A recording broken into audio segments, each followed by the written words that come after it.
Hi நண்பர்களே, நான் உங்கள் நாகசௌமியா. இன்றைக்கி தயிர் சாதம் செஞ்சுருக்கோம். இந்த தயிர் சாதத்தில் வந்து ஸ்பெஷல் என்னன்னாக்க கேரட்டு போட்டிருக்கோம், பச்சை பால் ஊற்றிருக்கோம். இது வந்து நல்லா அருமையாகவும் சுவையாகவும் இருக்கும். பெரியவர் முதல் சிறியவர் நல்லா விரும்பி உண்ணக்கூடிய உணவு, நல்லா இயற்கையான சத்து உள்ள உணவு. இதை வந்து கேட்டு கேட்டு நல்லா வாங்கி சாப்பிடுவாங்க. இந்த சாதம் வந்து சூப்பராக அருமையாகவும் இருக்கும். வாங்க இது செய்வதற்கான பொருள்களை வீடியோக்குள்ள வந்து தயிர் சாதம் செய்ய போகிறோம். சாதம் வந்து நான் வடித்து வச்சுருக்கேன். 1/2 லிட்டர் வந்து தயிர் எடுத்து வச்சுருக்கேன். 1/2 லிட்டர் வந்து காய்ச்சின பால் ஆடையோடு எடுத்து வச்சுருக்கேன். 50 நெய், பசு நெய் எடுத்து வச்சுருக்கேன். முந்திரி பருப்பு 2 ஸ்பூன் எடுத்து வச்சுருக்கேன். பச்சை மிளகாய் 2 வந்து கட் பண்ணி வச்சுருக்கேன். சின்ன வெங்காயம் 5 வச்சுருக்கேன். மல்லித்தலை சிறிது எடுத்து வச்சுருக்கேன். கேரட்டு 1 கேரட்டு வந்து அரிஞ்சு வச்சுருக்கேன். வேர்க்கடலை வந்து வறுத்தது 2 ஸ்பூன் எடுத்து வச்சுருக்கேன். ஏலக்காய் 2 எடுத்து வச்சுருக்கேன். இஞ்சி எடுத்து வச்சுருக்கேன். தோல் இல்லாமல் பூண்டு எடுத்து வச்சுருக்கேன். அப்போ தான் நசுக்கப்பட்டால் ருசியாக இருக்கும். வாங்க தயிர் சாதம் இப்போ தயிர் சாதம் செய்வதற்கு அடுப்பு பற்ற வச்சாச்சு. வானொலி எடுத்து வச்சாச்சு. 2 ஸ்பூனு தேங்காய் எண்ணெய் ஊற்றிக்கிறேன்.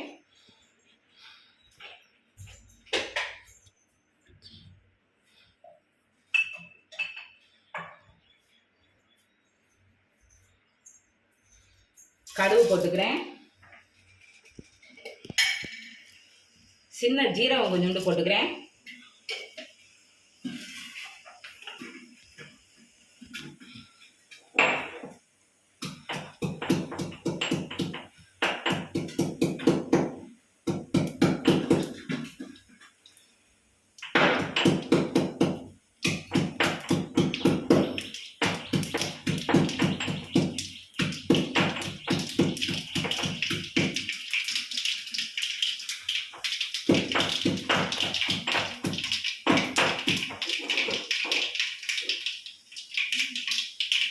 இப்போ வந்து சின்ன வெங்காயம், பூண்டு, இஞ்சி இடிச்சு வச்சு எண்ணெயில் போட்டுக்கிறோம். அப்போ தான் டேஸ்ட் நல்லா ருசியாக இருக்கும் தயிர் சாதத்துக்கு. அதனால் இஞ்சி, பூண்டு, சின்ன வெங்காயத்தை நல்லா இடிச்சு போட்டுக்கணும். ஒரு கிண்டு கிண்டிக்கிறோம். இப்போ என்ன செய்யணும், கேரட்டை போட்டுக்கணும்.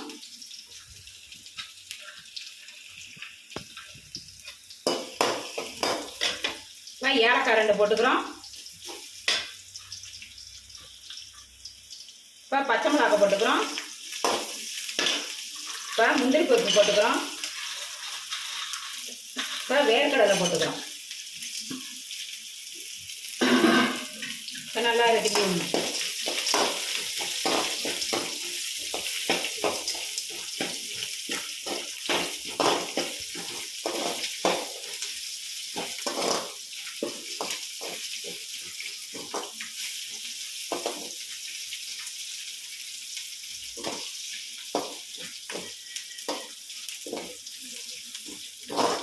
நல்லா கிண்டி விடணும்.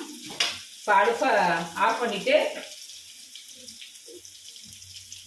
தயிர் நான் 1/2 லிட்டர் எடுத்து வச்சுருக்கேன். தயிர் அது உள்ள இருக்குங்க.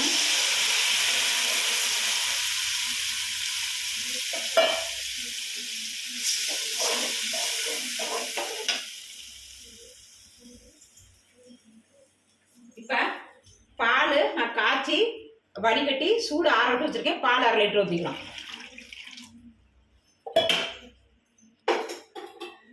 இப்போதான் தயிர் சாதம் பால் ஊற்றினா நல்லா டேஸ்ட்டாக ருசியாக இருக்கும். புளிக்காமல் நல்லாயிருக்கும். நல்லா கிண்டி விடணும்.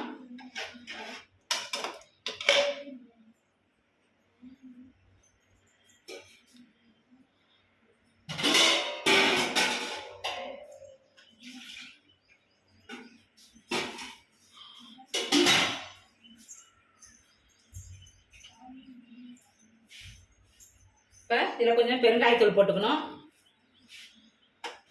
இப்போ கல்லுப்பு வந்து தேவையான போட்டு கிண்டிக்கணும்.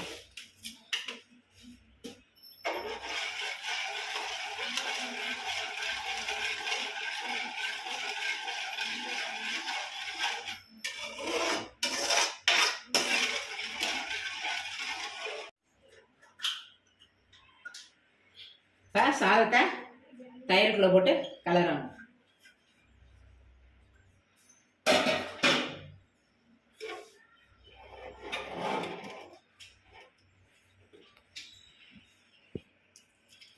நான் இப்போ 5-6 பேர் செய்கிற அளவுக்கு நான் தயிர் சாதம் கிளற போகிறேன். சாதத்தை அள்ளி தயிர்க்குள்ளே சாதத்தை கொஞ்சம் கொலன்னு நான் வடிச்சிருக்கேன். அப்போ தான் டேஸ்ட்டு நல்லா ருசியாகவும் நல்லா இருக்கும். வெதர் மாதிரி இல்லாமல் அருமையாகவும் இருக்கும்.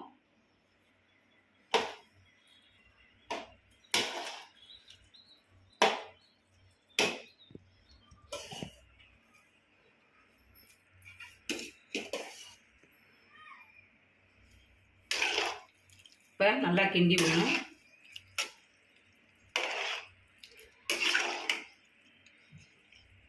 சாதம் வந்து நல்லா கொலன்னு வடித்து கிளறிக்கேன். நல்லா கொலன்னு இப்படி கிளறும்போது அருமையாக சுவையாக இருக்குது பார்க்குறதுக்கே.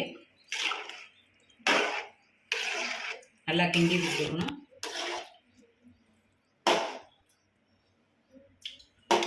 இப்போ என்ன செய்யணும், 50 நெய் வச்சுருக்கீங்களா, இந்த நெய் எப்படி வெளியே ஊற்றிக்கணும்.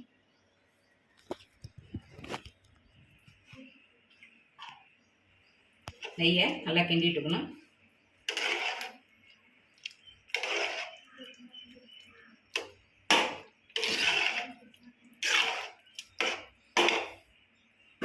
வந்து மல்லித்தலை போட்டுக்கணும். கொஞ்ச நேரம் வச்சிருந்து மல்லித்தலை போட்டுக்கேன். நல்லா கிண்டி கிளறி விடணும். நல்லா கிண்டி விடணும். தயிர் சாதம் ரெடி ஆயிடுச்சு. நல்லா அருமையாக இருக்குது. இது மாதிரி நல்லா செய்யுங்க. இன்னைக்கு நம்ம தயிர் சாதம் செஞ்சுருக்கோம். நல்லா கிண்டி கிளறி விட்டுணும்.